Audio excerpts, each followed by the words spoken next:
Bharatiya Janata party पक्ष हा बऱ्यापैकी आकलन आणि सर्वेवर चालणारा पक्ष आहे. जे काही रिपोर्ट, ग्राउंड रिपोर्ट, जनतेचे अपेक्षा आणि आकांक्षा ज्या माणसाकडून असेल आणि त्याला जनतेचं समर्थन असेल त्यालाच ती उमेदवारी माननीय मुख्यमंत्री महोदय आणि प्रदेशाध्यक्ष माननीय चव्हाण साहेबांमार्फत मिळेल. आता तो व्यक्ती कोण हे जोपर्यंत सर्वे येत नाही तोपर्यंत मी कसं सांगू शकतो. यामध्ये उमेदवारीची अपेक्षा असणं आणि उमेदवारी मिळणं याच्यामध्ये जमीन आसमानाचा फरक असतो. मी या स्पर्धेत नाही हे मी अगोदरच सांगितलेलं, त्यामुळे माझा तो विषयच येत नाही. जे उर्वरित लोक इच्छुक असतील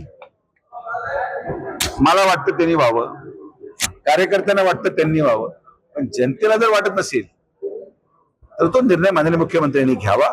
पक्ष हे बेरजेच्या राजकारणावर चालतं आणि एक एक आमदार महत्वाचा आहे आणि तो आमदार शेवटी कसा आहे की सर्व्हे मध्ये जर एखादं नाव नसेल आणि तुम्ही मला सांगाल की त्याला निवडून आणा तर ते आम्ही करू शकत नाही.